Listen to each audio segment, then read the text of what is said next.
And we are live. Hey guys, welcome back to Critical African Thinkers. How's everyone doing?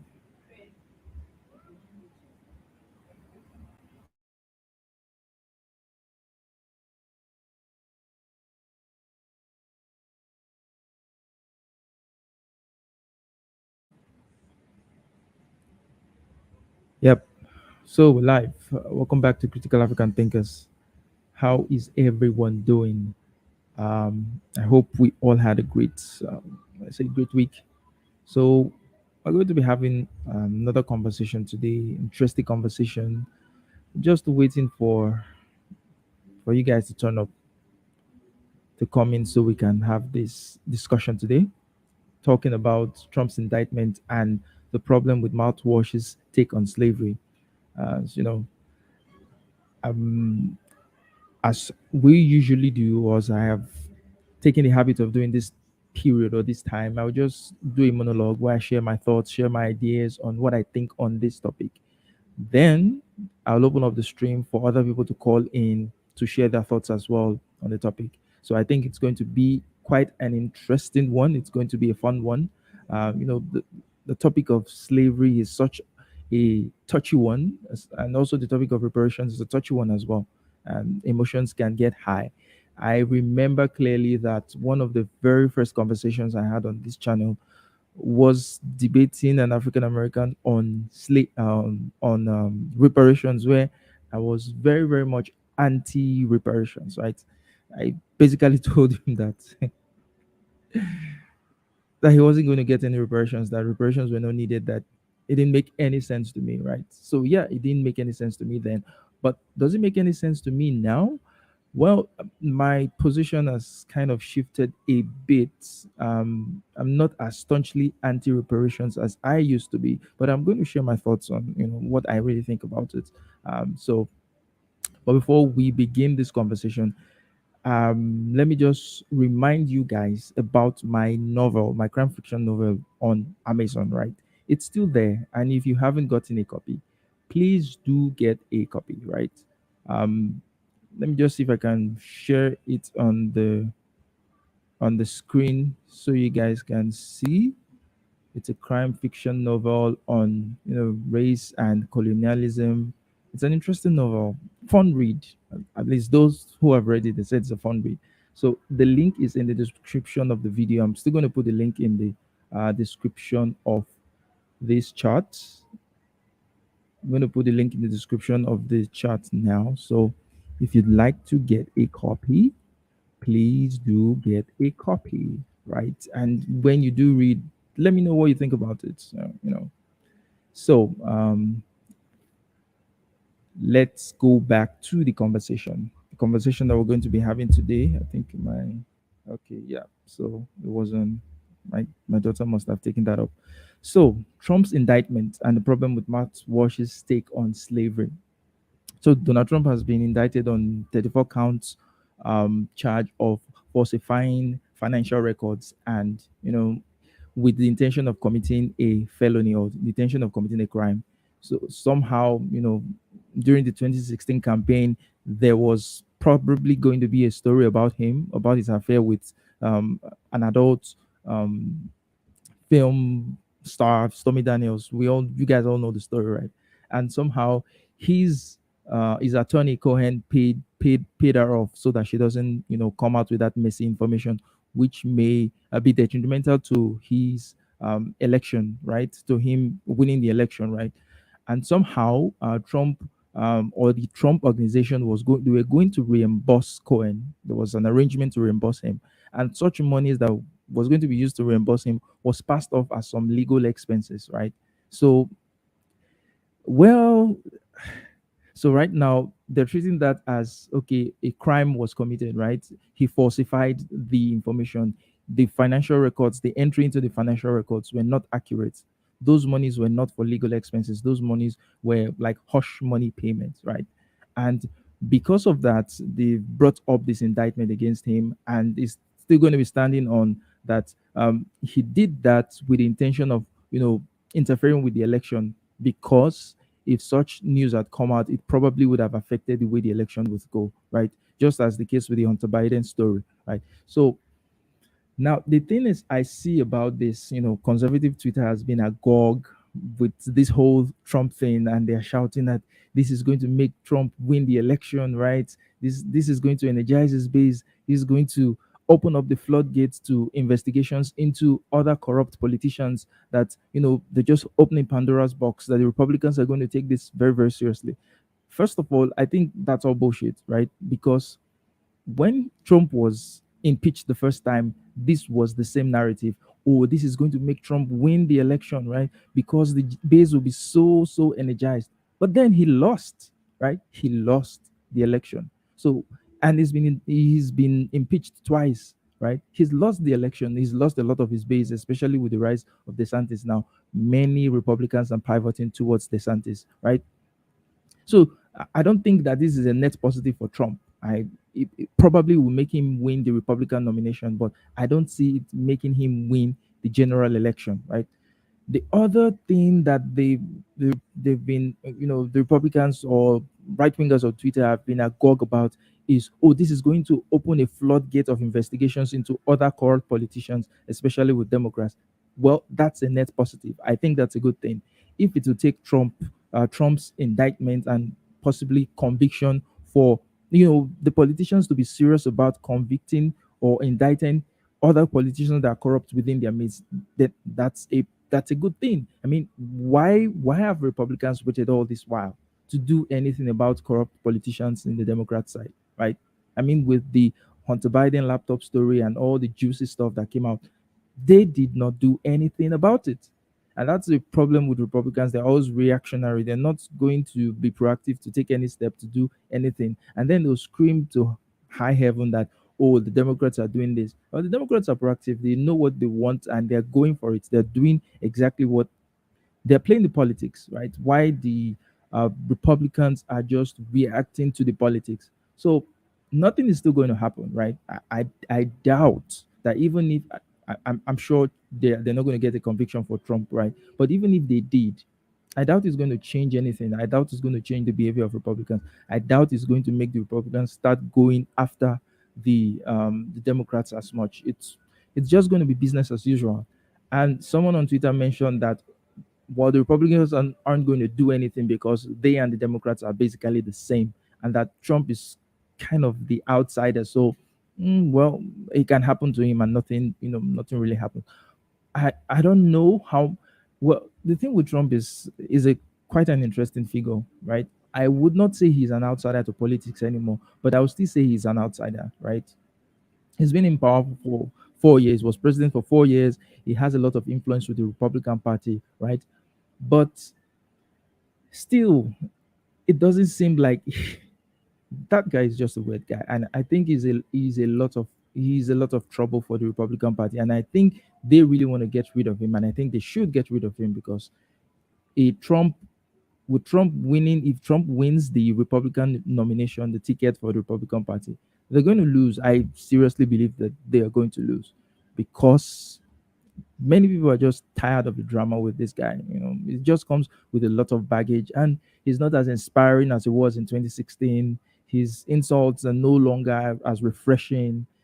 These braggadocious. These people have seen all these things, and they just want to move away from them. They just want to move on to something, and DeSantis is offering something much more better, much more calmer, much more saner. And besides, DeSantis is getting things done, right?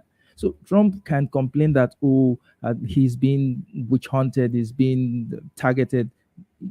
He campaigned on lock her up. He campaigned on locking Hillary up, right? He didn't do anything about that. So if at all Hillary had any, really, really bad dealings, right? Then he should have been able to get her. So for the fact that he didn't do anything about it, just showed that he really didn't understand how politics was working in the first place. So how come they're able to get things on you all the time, but you couldn't get anything on them? You couldn't do anything. You couldn't do anything. So PVV says, "Hi Charles, I would love for Trump, or you'll vote for Trump." Well, but that's you. There are many people who are not going to vote for Trump anymore.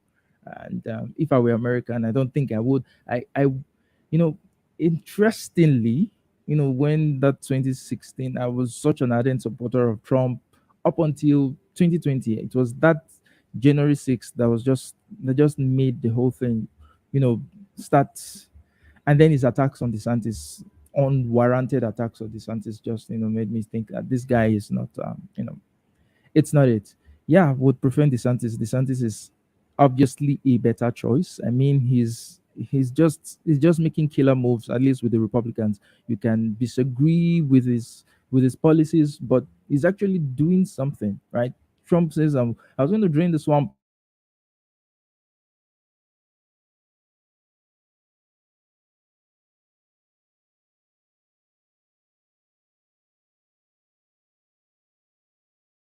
but it just it swam in the swamp. It did not drain into the conversation surrounding the reparations, right?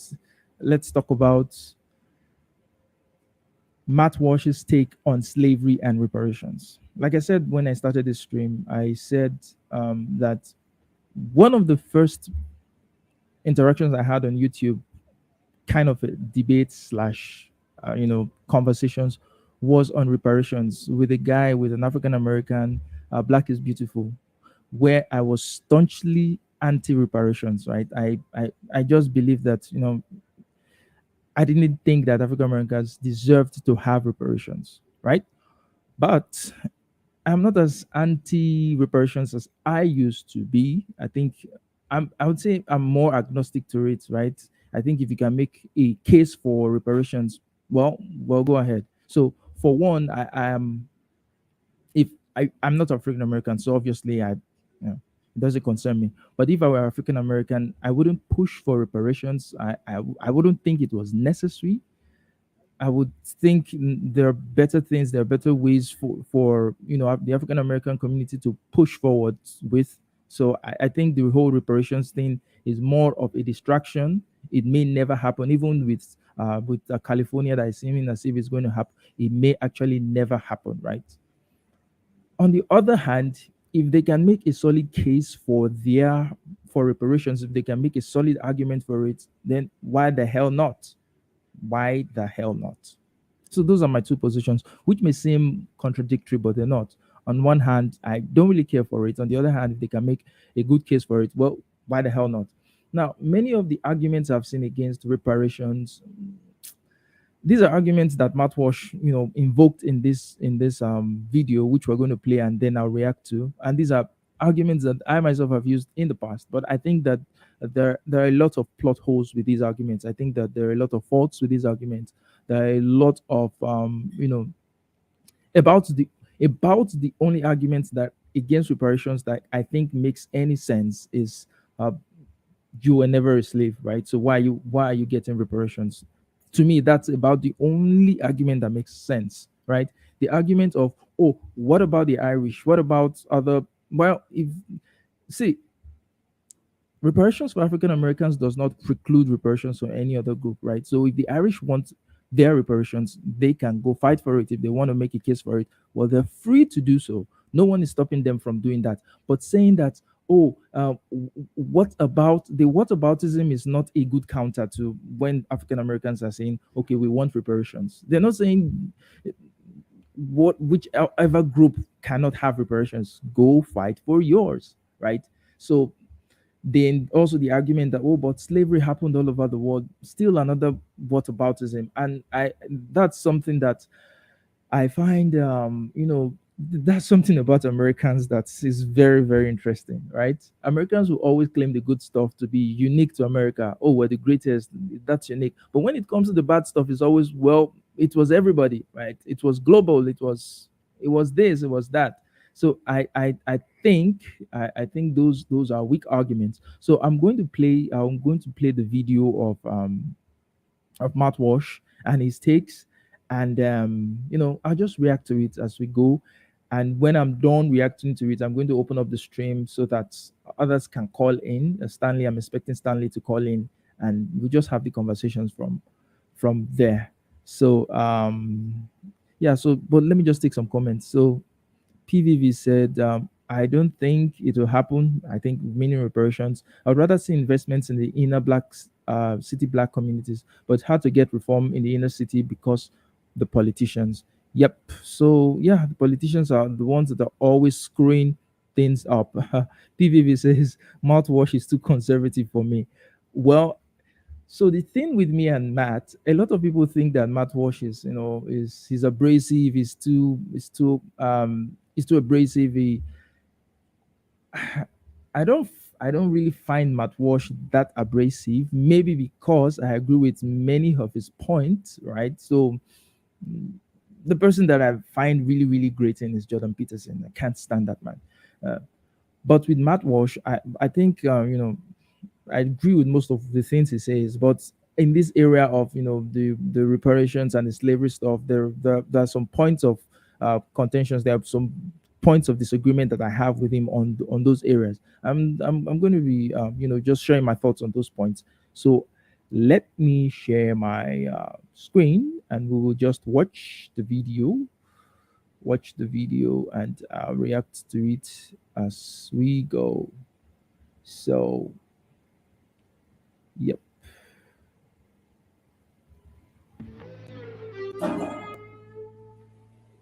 We've been following on this show the efforts in California to instate a policy of reparations for Black residents of the state, attempting to right the wrongs of slavery by, according to the proposal, giving each Black resident $5 million. But as I asked a few days ago, why 5 million? Why not more? I mean, if we had decided to enter into a fantasy world where it's wise or even possible to hand multi-million-dollar checks to millions of people as payment for wrongs that they never personally suffered, why limit it to just 5 million?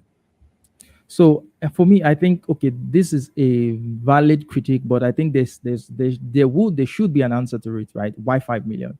For the people who have come to that amount, say 5 million for reparations, they should have a pretty solid reason why they've decided that it's that number, right? Why isn't it lower? Why isn't it higher? How have you come to that figure, right? So why a certain amount is does not does not abrogate the need for that thing, right?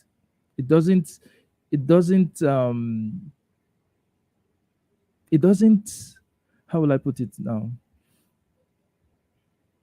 It's not an argument against the push for reparations. Why a certain amount? What if they come with a pretty solid reason why they've come to that figure, right? You can disagree with the figure, but to say that this amount is outrageous, so no reparations, I don't think that's a valid critique. But let's go ahead. Well, now the activists in the state are actually asking the same question, predictably. From Fox, quote, activists on Wednesday demanded that the state of California pay millions of dollars to each Black resident in reparations as a way to make amends for slavery and subsequent discrimination, dismissing the idea of payments of $5 million per person as nothing and too little. The demands were made at an in-person meeting of the California Reparations Task Force, which was created by the state legislation signed by Governor Gavin Newsom in 2020. The committee was hearing comments from the public as it considers final recommendations to submit to the California legislature, which will then decide whether to implement the measures and send them to Newsom's desk to be signed into law. So here's a clip of just one of the activists who is not satisfied with 5 million. Here's what he proposes instead. So for me, I think that this is just a negotiation tactics, right?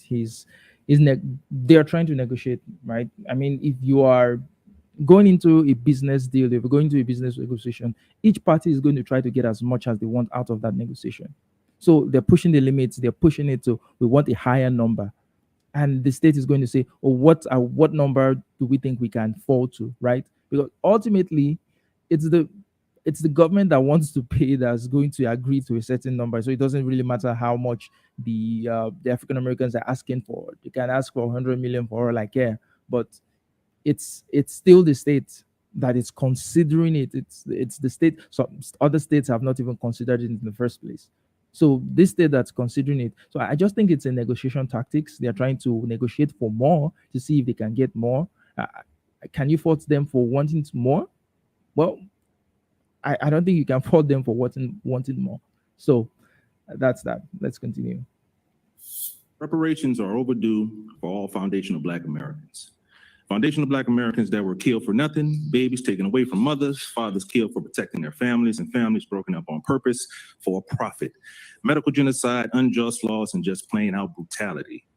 Foundational Black Americans have helped every culture to get on their feet. Now it is Foundational Black Americans' turn to do the same for ourselves. Not just for my generation, but also for the elders that took the time and did the research and educated us and taught us our true history. Also, for the future generations to come that will lead us into the future with their heads held up high. I believe that $5 million in reparations is too little for the work that Foundational Black Americans have done for this country and as well for other countries. I believe that $7.6 million is a number that can be used very wisely in our Foundational Black American communities. 40 acres is also still a good idea, and instead of a mule, we would like a tractor. I also believe that we should know the name of all the companies that participated in the slave trade so we, Foundational Black Americans, can start up our own companies.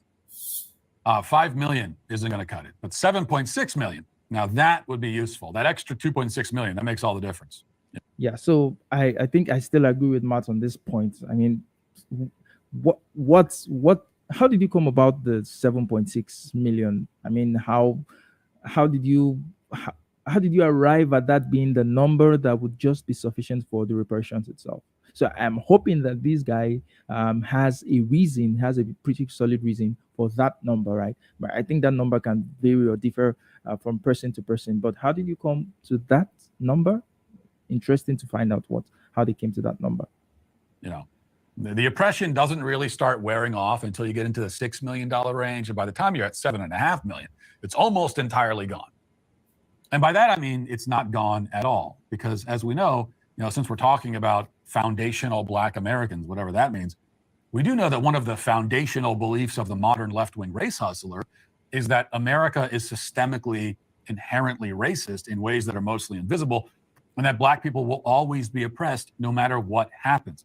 Barack Obama is oppressed. Oprah is oppressed. We know certainly that Colin Kaepernick and Meghan Markle are oppressed because they keep telling us so, which means that even $7.6 million wouldn't actually do a single solitary thing to heal the alleged racial wounds that these activists are allegedly suffering from. By their own logic, reparations are pointless. In fact, they are most pointless by their own logic. So this would be my first point of disagreement with Matt Walsh, with what is stated so far. I think those are two separate things. Okay, first of all, I don't believe that African Americans today in America are oppressed. So I don't believe that narrative is just bullshit. But however, even if that were true, even if they were still being oppressed, right? Those are two separate things. Reparations. What is reparations?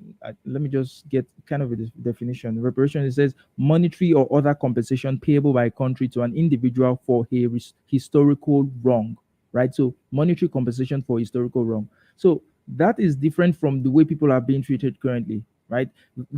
I doubt anyone is saying that reparations is going to suddenly turn America into some utopia of equality, right? It's suddenly going to turn America into, is suddenly going to address, if at all there are any current oppressions that African Americans are facing. They are saying this was done historically to us, this was done to our ancestors, right? And we deserve to be compensated for that, right? And it doesn't matter the state of the individuals currently. I think that a lot of the time people, I think the reparations debate, if I were to frame it, I would frame it very, very differently. I wouldn't frame it as, this is needed to take African Americans off their feet, right? To take them to the same level as other racial groups. I would frame it as, this is a moral debt that is owed, that needs to be paid, irrespective of our conditions, even if we're the most prosperous group in America, this is a moral debt, right? Take, for example, the Allies during World War One. They paid Germany paid reparations to the Allies, even though Germany was in shambles, right? Even though the Allies had won the war, Germany was paying reparations.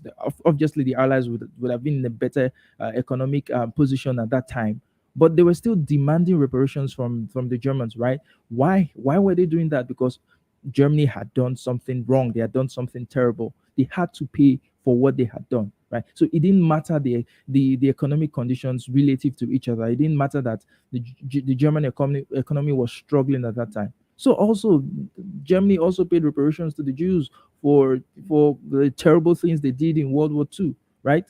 So also the Japanese also got reparations. So I think framing reparations from my angle, I would say it's a moral debt. It's a moral debt that needs to be paid irrespective of conditions. It doesn't mean that this is what is going to take African Americans. This is what is going to, suddenly make them. Okay, so PVV, you said reparations might have made sense about 60 years ago, maybe. Why would it make sense 60 years ago and not make sense now? Let's say Mr. A owes Mr. B something, then Mr. B dies before Mr. A could repay back what Mr. A owes Mr. B. Does that abrogate Mr. A? Does that nullify the debt? If Mr. A has, if he has progeny, if he has descendants, if he has offspring, does that mean that the man who owed their father money should not pay? Does death nullify debt, or does death nullify debt? Is that what it is? Is there a sort of a statute of limitation on on these things, on debt? So I think yeah, Stanley says moral debt is a tall order. Well, that's the way I see it. I think I think it should be framed as a moral debt. There are other, of course, obviously there are other components to it, but that's the way it makes much more sense to me than saying, okay, this is going to take African Americans to the next level. It's going to suddenly solve all the issues in the African American community. I doubt if that would be, but irrespective whether or not he's going to do that, I think it's a moral debt. That's the way I would frame it. So let's just continue with the video with Matt. Of course, that's only one argument against the reparations idea. There are many more and better ones. I've outlined most of them on the show at various points in the past. But today I'd like to talk about and call attention to a different argument against reparations, one that is, by our culture's standards, rather unspeakable, which doesn't mean that it's wrong. In fact, it normally means precisely the opposite. A guy named Wilfred Riley, who's a college professor with a decent social media following, who also happens to be a black man, made this point on Twitter yesterday. Here's what he tweeted. An awkward historical fact, which genuinely complicates the reparations debate, is that Black Americans are just obviously better off on average than we would have been had our ancestors never come to the United States. Pointing out something this self-evidently true isn't justifying slavery, which was obviously terrible for slaves and existed globally in 1850. But no one arguing for that $5 million today in LA is or has ever been a slave. Pro-POC affirmative action has been the law since '67. Now, he's not the first person to make this point. I remember hearing Dinesh D'Souza articulating the same point years and years ago. And the only thing that makes the point controversial is the insistence by disingenuous idiots to misconstrue it. They will say, as was referenced, that you're justifying slavery or defending it, perhaps even advocating for more of it. But that is obviously not the point. The point is that the push for reparations rests on the notion that Black Americans are in a considerably worse spot today than they would have been had their ancestors never been brought here as slaves. They say that we... So two things. The first one is, Wilfred Riley could not just help himself but slip in that, slavery was a global thing. Yeah, it was a global thing, right? So is so many other crimes that's been committed. There's so many things that are the global things. Robbery is a global thing, right? Does it absolve someone who was caught in the act of robbery in a certain country? Does it absolve him of that? There's so many evils that are global, but people still get punished for it. People still get retribution for it. People still make amends for it, right? It's a human condition. But to just say it was a global thing as if that's just that washes it away. No, I don't think it makes any sense. So for me, the way Wilfred Riley puts it, to me, it sounds like you should be grateful. You should be grateful that despite what your ancestors went through, you are in a better position now. I'm going to get to the point where I will argue that there's actually no way to know that they are in a better position now. And even if that were true, right? Even if they're in a better position now, whatever happened to choice, they did not choose to be there. They literally, the ancestors literally did not choose. Why is it your prerogative to take people away from their homeland so that their progeny can have a better life, right? They didn't choose it. Who knows? Maybe if they wanted to just be back in their huts, right, in Africa, enjoying themselves. What makes you think that you're taking them away was the best thing that happened, right? But let's continue with the video with Matt. We must repair this damage that Black Americans are currently experiencing, they say, to the tune of $5 million or $7.5 million or maybe $75 million. So this is where I think that the argument for reparations says for saying that one of the foundations of the arguments for reparations is that African Americans are in a worse off position now than they would have been. There is actually no way to know. So that's why I think that argument doesn't really work as a case for reparations. That argument doesn't really work, right? Because someone can say, how can you prove that you would have been in a better position? That's why I still think that the moral debt angle is the best if you can make that case, right? Of course, there's also this thing is multifaceted, right? So there are other areas in which you can use to buttress the need for reparations. For example, I still think that yes, slavery and the Jim Crow laws and the oppressive laws that followed slavery is partly responsible for the conditions of African Americans today, both the economic conditions and some other conditions.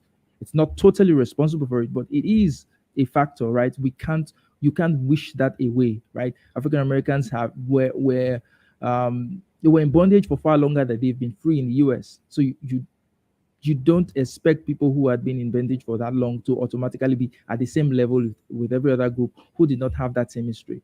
And this is what kills me, or this is what makes me so mad about both conservatives and the liberals who use this argument.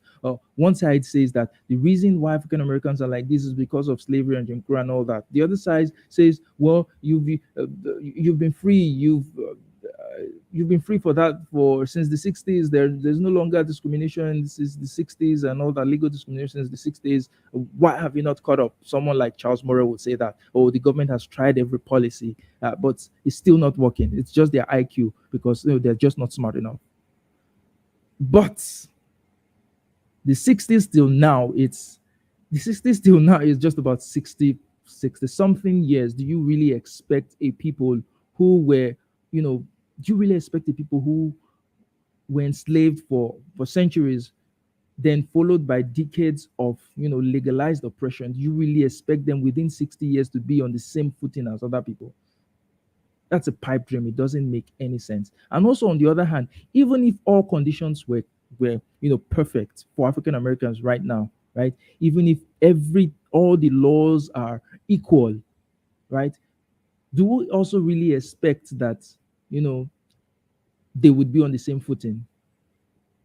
Give it time is what I would say. Give it time, and that's what I'll say. So let's continue with Matt. Black Americans today are the furthest removed from that historic atrocity and yet should be paid the most in restitution for it. That's the claim. But this is a false notion. In fact, it seems rather clear that Black Americans are doing better here today than they would be had their ancestors generations ago never been brought to these shores. So I would like to hear Matt's argument for this claim. Because can you really make that claim that they are better now than they would have been if their ancestors had not been enslaved?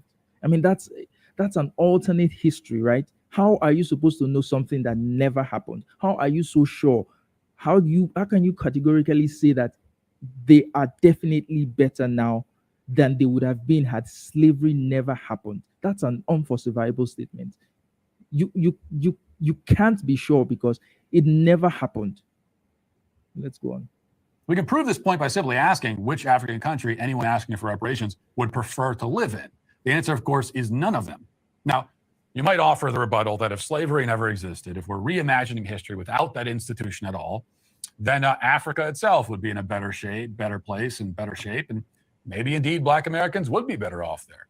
But this seems highly unlikely. And it also ignores the fact that Africans participated in slavery and the slave trade as much as they were victims of it. Not to mention, if we're reimagining the world without African slavery, then we have to also imagine it without all other forms of global slavery, since African slavery was merely one variety, one offshoot of this global.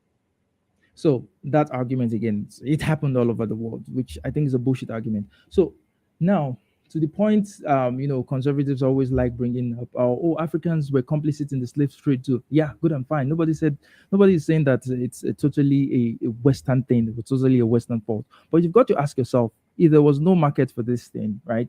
Would Africans be scrambling to sell would they be scrambling to sell their brothers? There was a market for it. There was a ready market for it. It was filled by European demand. Isn't that what capitalism is? Isn't that the bedrock of capitalism? Demand and supply. They were so one can say that the Africans were simply doing business. They were simply being capitalist, right? So we're not saying and the fact that Africans were complicit in it doesn't still take away the responsibility of the West, right? It doesn't take away the responsibility of the West for that kind of slavery. Now let's go back to Matt Walsh saying that categorically that African Americans are better off now than they would have been in Africa. That's a whole lot of hypotheticals that we can never be sure of.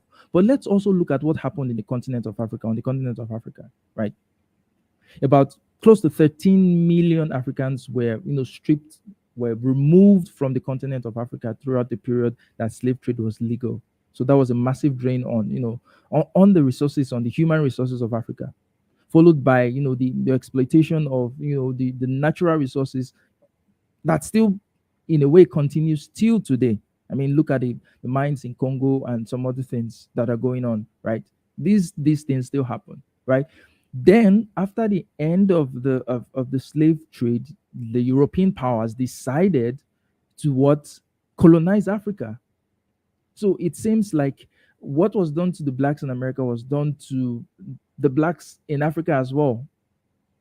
While the Europeans, or why in America they were being second-class citizens, they were the Jim Crow laws and all that. So also in Africa, the colonization was going on.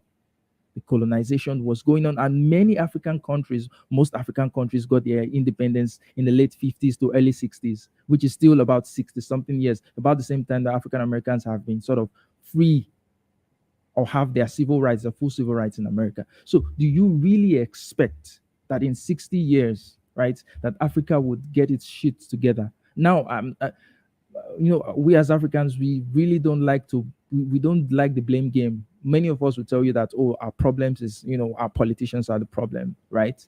Yes, our politicians, the corruption and all that, they have a role to play. They have a big role, and we hold them responsible mostly. But we cannot deny the fact that European colonization and domination of Africa in a way also contributed to the way Africa is today. Yes, you can make the argument that Africa would not still be developed today if the Europeans had not colonized, but that's a hypothetical. You cannot know for sure. There is no way to know for sure, right? So I think the hypothetical that Matt is bringing is he can't prove it. It's an alternate history that never happened. How do you test against something that never happened? But let's go on with it. Institution. And now we have totally, at that point, rewritten the history of the world in a way so dramatic that it's absolutely impossible to say which individuals today would end up worse or better in this alternate universe. I mean, if you go back in time and get rid of slavery from the entire world, you have it's impossible to say what the world looks like right now. Actually, what we can say is that we'd all end up worse. All of us today would be in a worse spot if slavery never existed at all across the entire globe. So this is very, very ironic, right? So he said categorically that African Americans are in a better position now than if they had never been taken, right? Yet he says we we are all we will all end up in a worse spot. I think let me just take that again because I think there's something there that Matt said that's contradictory. In that point, rewritten the history of the world in a way so dramatic that it's absolutely impossible to say which individuals today would end up worse or better in this. So, in that alternate history, it would be impossible to tell who would have been worse or who would have been better. It would be impossible from Matt's own argument, from his own words, from his own mouth. In that alternate history where slavery did not happen, it would be impossible to tell who would be in a better position or be in a worse position. Yet he follows up with this, which I think in this is ironic. alternate universe. I mean, if you go back in time and get rid of slavery from the entire world, you have just, it's impossible to say what the world looks like right now. I agree. Actually, what we can say is that we'd all end up worse. All of us today would be in So how did he know we would all end up worse?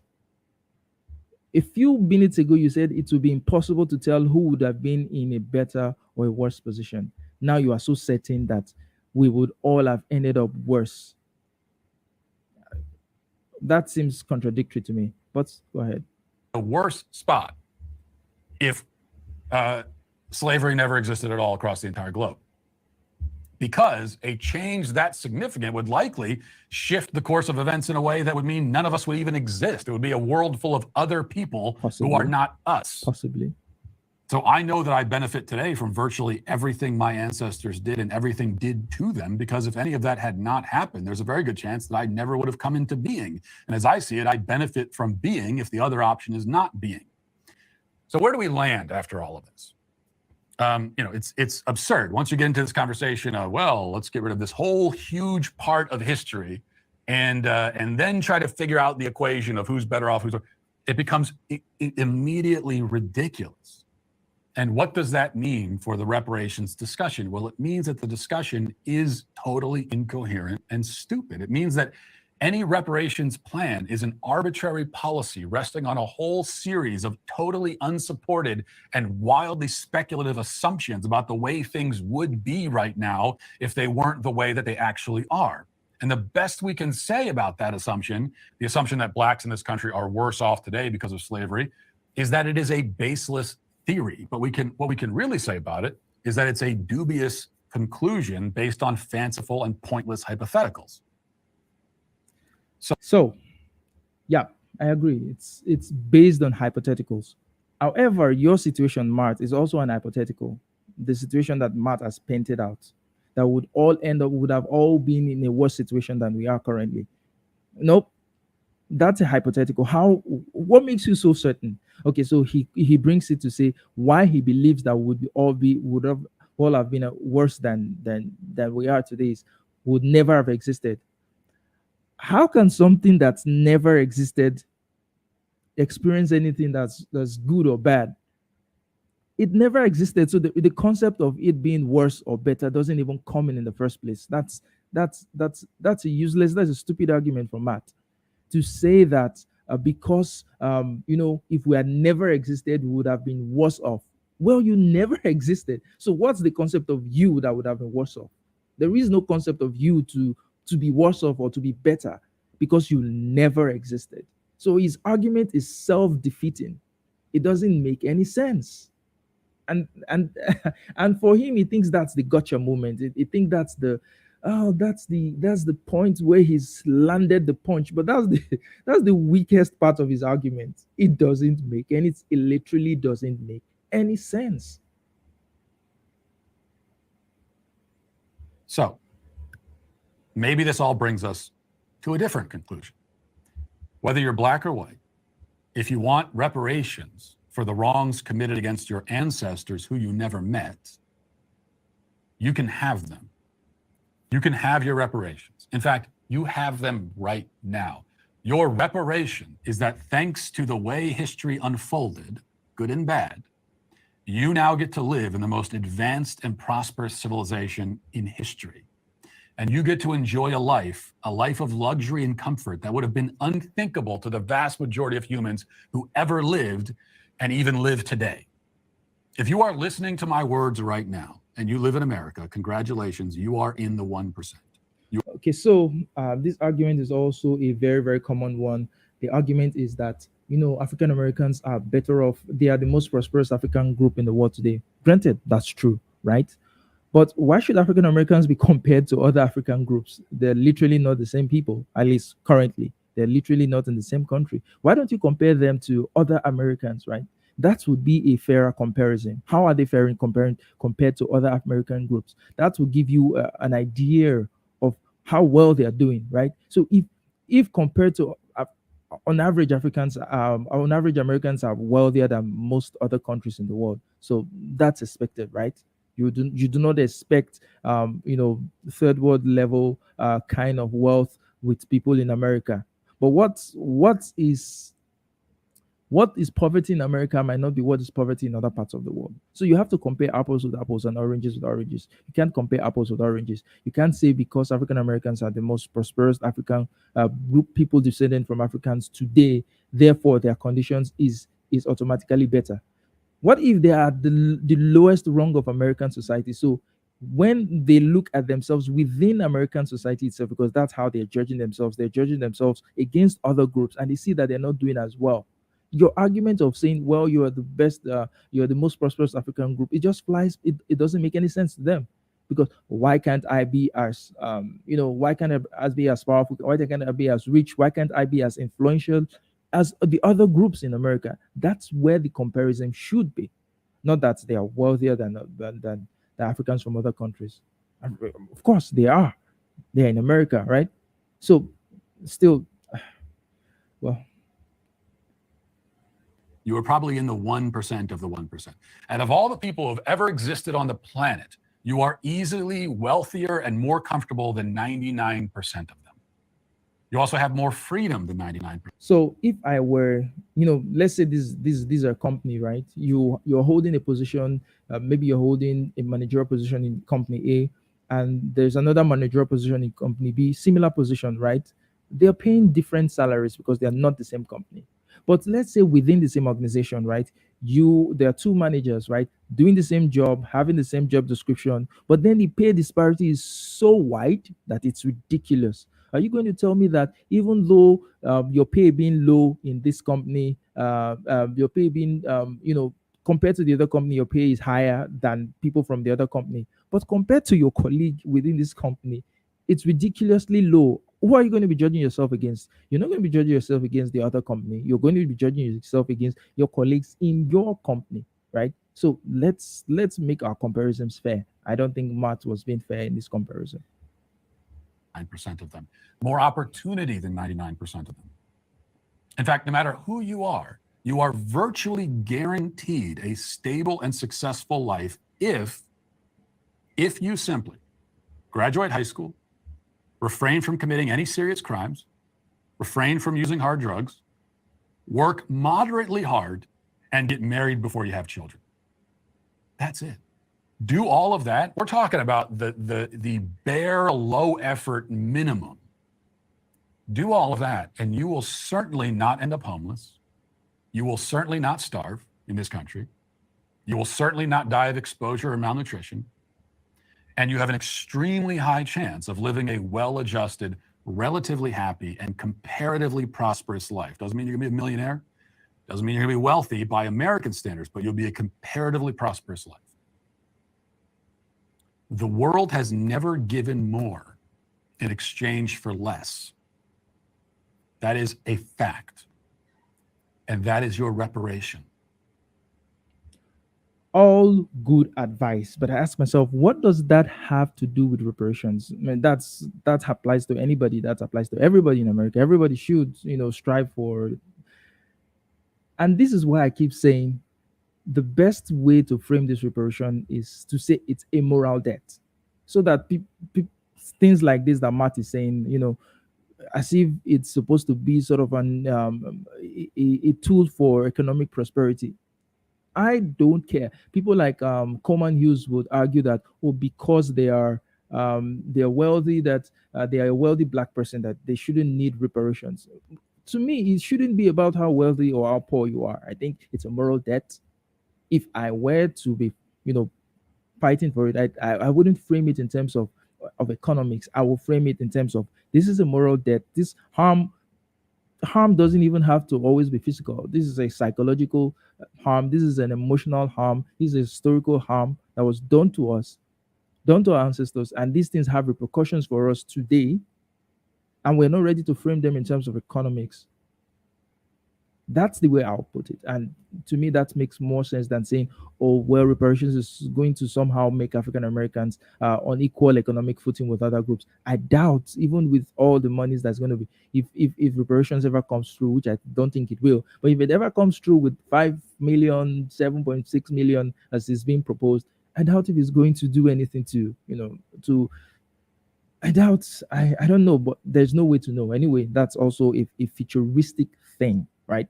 So that's my thoughts on this so far. I've covered a lot of ground, so this would be a good place to, open up the stream so other people can call in, and let's have your thoughts.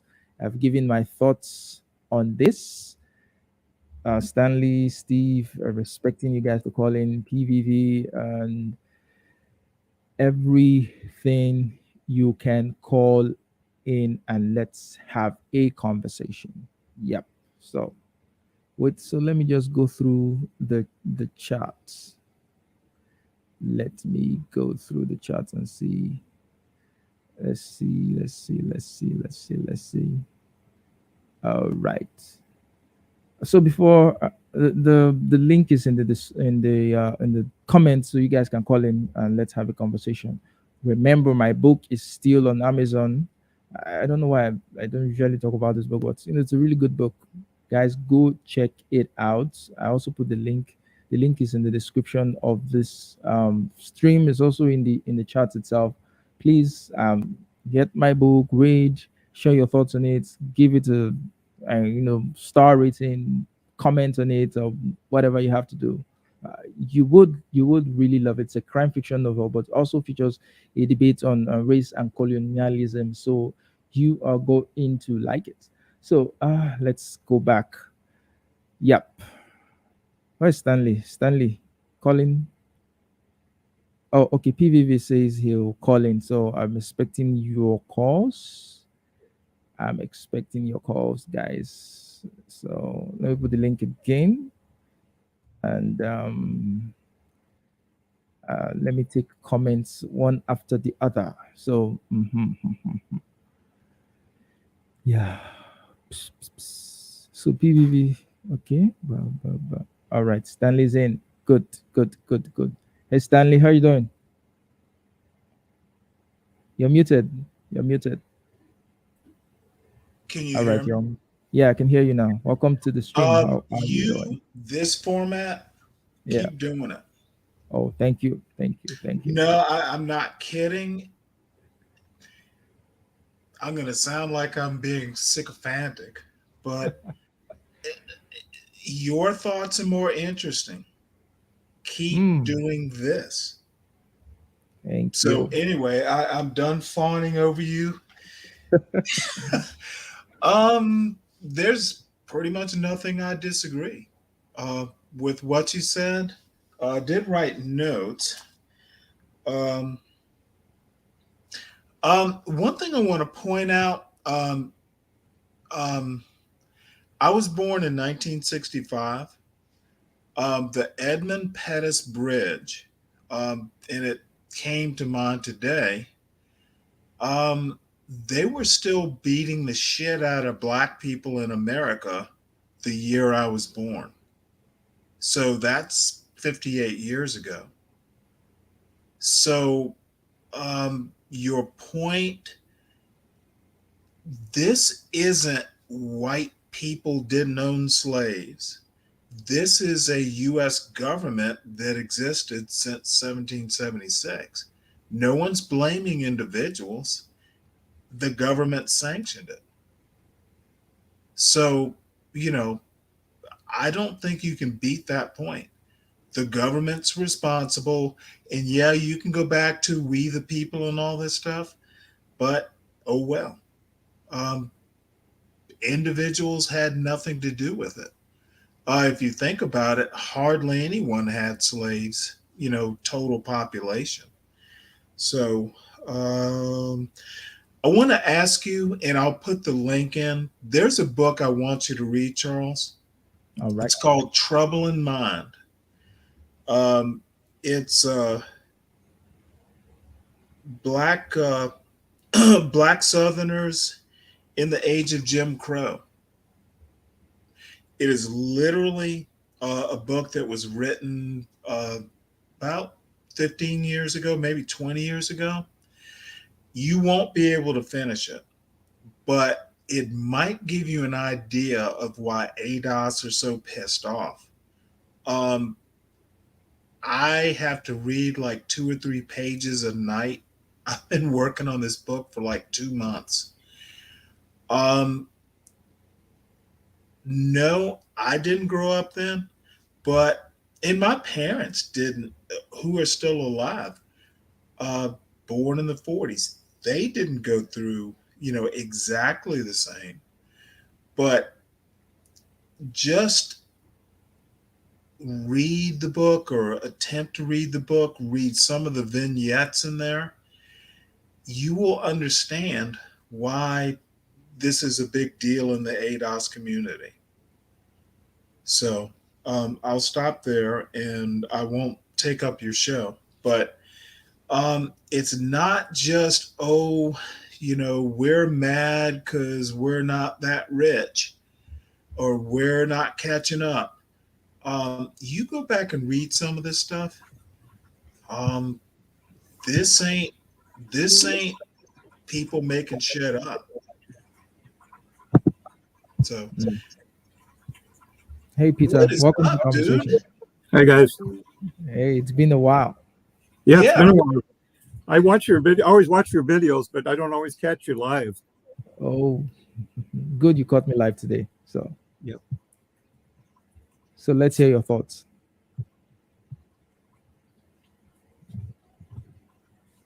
Okay. I think I'm here. I think I missed the last couple minutes. Good to see you too, Stanley. It's been a while. Same thing, Peter. Yeah. Yeah. So, what do you think about the conversation today? What are your thoughts on it?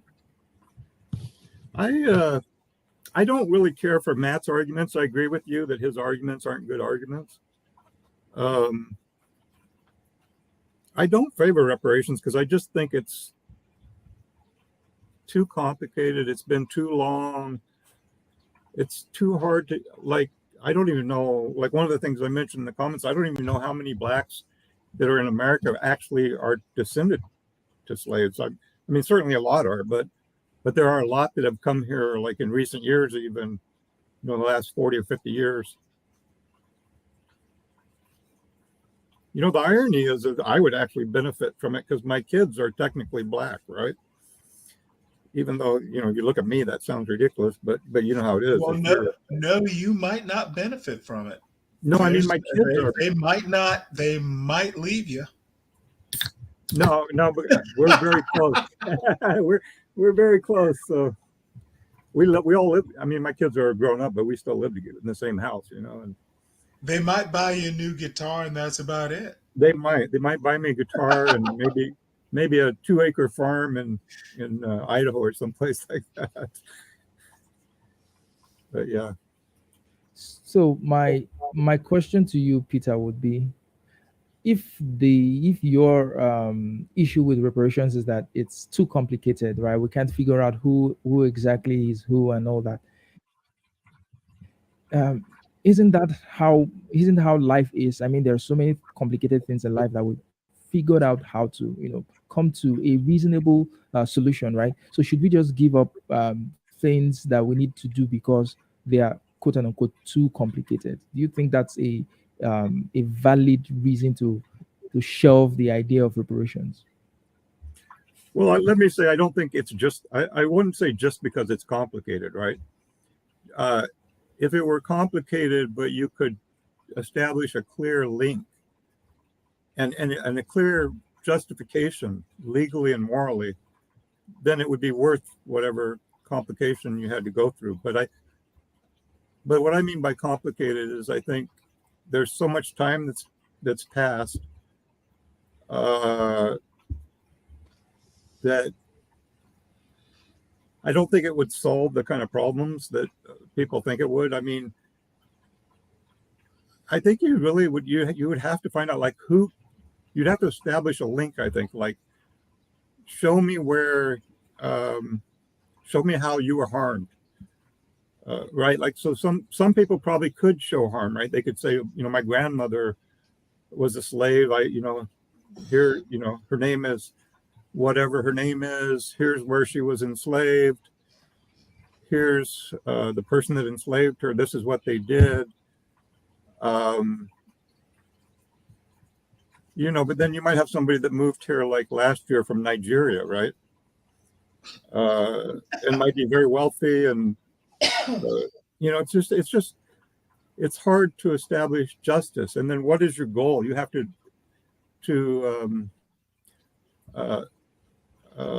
enumerate your goal. In doing so, would it create a more just society? Would it truly be justice? And it's a complicated question. Mm. What do you think, I may Stanley? just move to California and get The my goal- reparations. I'll settle for 2 million anyway. First off, Go ahead. the goal is not to establish a more just society. Money's not going to do that. It's to pay a debt. Period. When we start stepping, and not to be too morbid about it, but if someone does a wrongful death, There we go. you're not going to bring the dead person back. You are going to recoup in a civil suit sort of way, recompense for the harm done. Period. We're not looking to change America. It can't change. And if Anand's here, that's the Afro-pessimism part. He keeps getting it wrong. And as far as, have you watched, what's the Henry Louis Gates program where it's called genealogy. It's called 23andMe. Stuff like that is rather easily traced these days. You can figure it out. And I'm going to be honest with you. For me personally,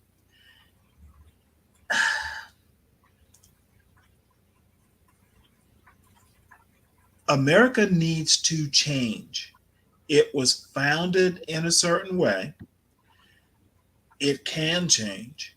And for people to think that the status quo is good, if someone like a Jason Riley or Thomas Sowell, I'm going to beat up on Black conservatives, they just said, you know what?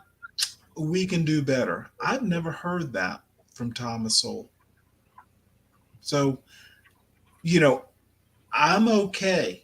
I will survive. My son will do better than I did. Not every ADOS person can say that. And quite frankly, every Nigerian who moves here isn't rich. Let's get that straight too. And I don't, every, Black person, every African ancestry person isn't rich. So there's some things that I find problematic with the argument, and I'll stop there. Yeah, let me just acknowledge that I totally agree with you that I'm not that not every Nigerian is wealthy, but my point is there are Blacks that have come to live in America, that have immigrated here, who are very successful, even at the very top of the It doesn't matter. No, are you going to give them? When were Africans allowed to migrate here? Do you recall the year? No, but my point would be, are you going to give them reparations, the ones that came here a year ago from Nigeria? You totally missed my point. The reparations part is ancestors of American slavery. But that's the problem. Were Nigerians who immigrate descendants of American slavery? Well, no, but that's the point. Is Well, you have your answer. Saying that you have to prove it. No. They're basing some of it just on having some black skin. You can be mixed race. Okay, well, black. You just said you could be. Yeah, my kids. Your kin could have reparations. Yeah. Are you going to say, no, I don't have black skin, don't give me any money? Well, not me, but my kids. My point is, my kids could get, in theory, yeah, your kids could. Well, they were $10 million, they could buy me a new house. But it's. I'll stop there. I think that I'm going around in so circles. Peter, maybe let me address that point. So I don't think it will just be a blanket. Every black person here take a check. I don't think that's the way it's going to work. I think there are going to be at least some ways to prove that you are descended from people who were enslaved in America, right? And as much black people that can make that proof are going to be the beneficiaries of it. So if the majority of black people in America cannot prove an ancestry to someone who's enslaved, that they're not entitled to it, they're not going to get it, right? But that's not the law, though. The one in San Francisco is proposing to give anybody in San Francisco who lives who's black. It doesn't distinguish between, like, it doesn't say anything about proving any. I really need to immigrate to the US and come to San Francisco. I know. Like I said earlier, I'll take $2 million. I will. No, I see your point. I don't even want. Yeah, like if you could establish that somebody actually can show that I'm descended from slaves, right? Then I think there's a much better argument for reparations. But I don't hear people saying that. I hear people just saying, just by the very fact that you have black skin, or you may not have black skin, but you might be half black. You may, you know what I'm saying? And that alone makes you qualify for reparations. So there are different types of proposals. So like if you could show a direct linkage to slavery, then to me it would make a lot more sense. And I think we are in agreement. Well, let me ask you a question, Peter. Do you think that is very hard to prove? No, I don't think it would be. Okay, then I can stop there. It would be hard to prove. It's a rather easy problem to solve. Well, for some people, no, for people that are descendants of slaves, would you agree that it's easy to prove? In some cases, yes. In other cases, no. Okay. Well, in some cases, the ones that can be proven, great. Yeah. Would you give the proven cases reparations? I would have much less of a problem with that than I would. Much less, or you wouldn't have a problem at all? I would want to know the details, obviously, but. Well, no, if they can prove they were direct descendants of American slavery, would you have a problem? I would have to know the details. I mean, before I would agree with anything. Then you would have to know the details. White people would have to know the details. They would have to approve, is essentially what you're saying. Well, yeah, because if it's, let's say it's. I've got it. $1 billion. I think I'm done. Well, what if they say $1 billion? Okay, $1 billion reparations. Dude, don't make me go on, because I can. I have your answer. I'm satisfied with your answer. Okay. So, Peter, you're saying, do you think $1 billion is an outrageous amount for reparations? I think you'd have to know the total amount, because what if the country can't even afford it? I mean, right now, you think America can't afford it? it's already $20 trillion in debt. Yeah, but it's still paying for needless things. I mean, Ukraine has been given more than $50 billion, right? And the US still gives aid to countries all over the world. It just seems to have a problem when it comes to African Americans. Somehow there is no money, and somehow maybe we can't afford it. But the US is not bankrupt. It's still meeting so many financial obligations that he can do without, right? So Yeah, I really don't. but I would have never agreed to anything without knowing all the details before I made a decision. That's Yeah. just, So to me, it's what crazy to if just, all the details are there, right? What if all the details are there? You've understood the point. These are people who are descended from slaves, and they've been able to prove it. So what other details do you think you would want to know to even consider reparations for people who have proven that they are I, descended from slaves? I'm guessing whether they were field slaves or house slaves. I think Stanley, stop being what if tricky. if Yeah, somebody came up, I'll stop. if somebody said $1 million to every person that could prove, or that could prove they were descended from slaves, I would have no problem with it. But to me, it's like you need to put down the details. You need to have the plan set down before anybody should agree to it or disagree. I mean, right now it's just kind of like pie in the sky, like fairy dust. Let's just give $5 million to everybody. How much? What is $5 million? How many people are there? Who's going to be eligible? Who's going to pay for it? How are you going to pay for it? Well, I think we've established the who's going to pay for it, the U.S. government, because they were the ones who were complicit in slavery. It was a government-backed or sanctioned institution, right? So that answers the who is going to pay for it. Um, how much is it going to be? It's a topic for discussion, right? California has said they're going to give 5 million. Some African Americans say, "Oh, 5 million is too small. We need 7.6." I think those are details, if at all, you know, there is a serious conversation. I think those are details that would that can be worked out. But the point is, Americans are not even they're not even agreed on the point that there is a need for reparations in the first place. So the most important thing has not even been agreed upon. Once there's that agreement, then the other details, become a walk in the park. Uh, Killer Carrot, you said the taxpayer would pay. Well, yeah, we get that the taxpayer. People keep saying, "Oh, it's the people's money," but is it really the people's money? I think it's a delusion for people to think that, oh, it's our money. It's your money. Do you really decide how the money is being spent? It's still the government that decides how the money is being spent, right? The only thing you can do is vote, when it comes to the time to vote. But within the cycle of governance itself, governments pretty much spend the money the way they want to. And you can't say I am going to withhold my taxes because I did not like the way my taxes were being spent. They're going to come for you. They're going to arrest you. So is it really your money then? Have people been fooled into thinking that, oh, taxpayers' money is the people's money? In a true sense, it's the government's money, because it's who can administer the money that actually owns the money.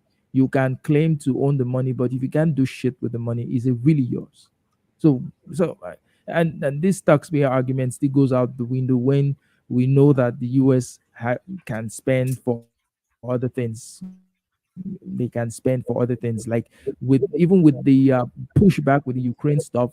They're still sending money, they're still sending weapons, they're still sending aid, they're still sending a lot of things, right?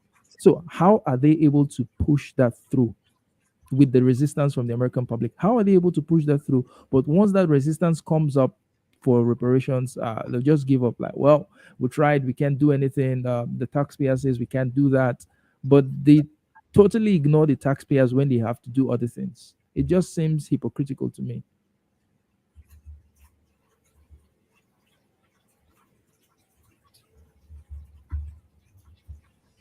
Oh, was that a Stanley question or a Peter question? Oh, it's anyone question. I would mad because I interrupting. Steve, I'd really love you to comment. Um, Stanley is in good but behavior today. He won't this interrupt whole me. thing about this whole thing about I didn't own slaves, therefore I'm not uh, liable or responsible, is just a high school argument. Okay. No one says people today own slaves except, for the aberrations and coyotes bringing people over from Mexico. Um,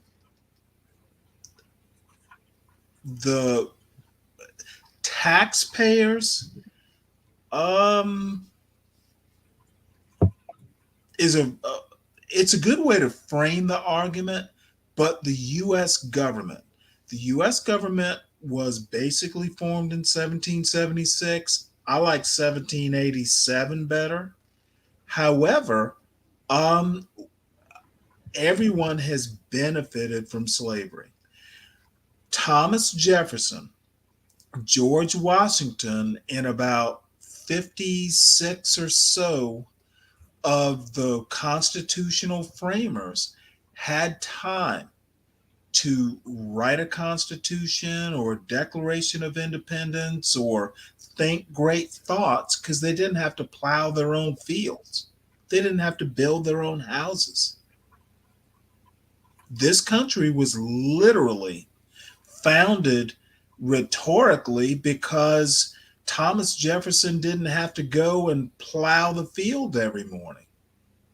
And this argument about, you know, it is such a BS argument that, white people or Western civilization, Thomas Jefferson literally had the time because he didn't have to work on his farm. And if that seems a pretty simple argument to make. Yeah, I'm not arguing. I'm not Well, making. no, not you specifically. I mean, like in the bigger picture. Yeah. There are people who will go that, America's a white man's country. We had the great thoughts. We did this, we did that. That's because you didn't have to sweat. You could sit in your parlor being fanned and served, and you could have a farm report at the end of the day, this much tobacco or this much corn was planted. You know, this, So when you say you, who are you talking about? You're talking about I mean, America. Thomas Jefferson or the I mean, descendants of America. Jefferson?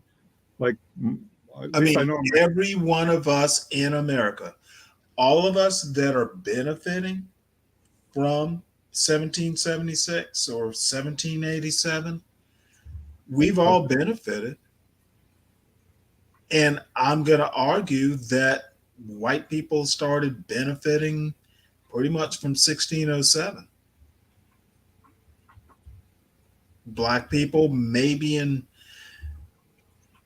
the black people benefited more from 1965. Someone had a head start. Yep, yep. So, well, fun conversation. I fun and Sorry to thoughtful bring it conversation. down, Charles. So, I think this would be a good place. Except there's some other things. Okay, so let me hear Peter's thoughts. What are your thoughts about Trump's indictment before we end? What do you think about the indictment of Trump and what repercussions it might have for politics and with the Democrats, Republicans? Do you think they're going to do anything with it? I don't think it's a good idea. I I think Trump probably is a crook. I think Trump has been a crook for 30 years. But he was a crook in New York where the whole government of New York were crooks. And that was the way you did business 30 or 40 years ago in New York, right? To me, if you're going to have justice, it has to be equal justice for all. It has to be equal for Biden and the Clintons and Pelosi and Bush and everybody. And I do see this as a targeted political prosecution. And I don't like Trump. I don't hate Trump. I don't have Trump derangement syndrome. I don't think he's the most evil man in the world like some people, but I just don't think I think this is a political prosecution. And for that reason, I don't agree with it. What do you think? I pretty much think the same thing too. But so for people who are saying, well, this is going to open up the floodgate for prosecutions of politicians for frivolous things, I say that's a good thing, right? Yeah, If it's going I to agree. open Yeah. up, no, that's a good thing. Let politicians, let them be on their toes. Let them say, we can be prosecuted for, being shady for this little thing. So it's a net positive for me. If it will take the indictment of Trump for other politicians to be indicted for their problems as well, fine, Oh my perfectly fine. goodness. We agree. Yeah. I think we need to end How now about so that we don't time out so that we don't disagree. how about be better politicians and serve your constituents? Mm, Exactly. true, true. Or we will prosecute. I don't have a problem with that. Yeah, me either. If they would prosecute all of them, I would be very happy. Yeah. Yeah, Well, there are a couple good politicians out there, I'm sure. yeah, a couple. Pretty rare, though. There are few and far in between. Politicians have the same traits all over the world. Anyway, so thank you guys for coming to the stream today, Peter. I really appreciate you coming on. Thanks, guys. I want to see you more. And how's your channel Please. doing? You started up a channel too, right? How is it doing? Not Have that you been- good. I get depressed sometimes. I don't even want to do it, but I feel like I feel like I would have to talk about some things. Okay, I've been okay. watching you guys though. I usually don't catch you live, but I watch you guys and I always enjoy seeing you guys. So thanks for what you guys are doing. Thanks for always watching. Thanks. You honestly shouldn't be a stranger. It was fun seeing you. Yeah, I would like to show up more. I will see you guys and I go, oh damn, they just met, yesterday or 4 hours ago, and Wow. So do you have yeah, notifications for the channel on? Do you have I do notifications have on? it on. I don't Wow. I So don't know why is why I don't always get notified. YouTube is a very funny platform, right? Yeah, Very, very funny. I But will try to anyhow, come around more often. okay, all right. So thank you guys. Thank you, Stanley. I think this would be Thank you, all Charles. for today. Thank you, So Peter. Yep. Thank you yeah, guys. like, share, subscribe, and I'll see you guys in another live stream. Okay, So take care, you guys. yeah, it's bye for Bye-bye. now. Bye.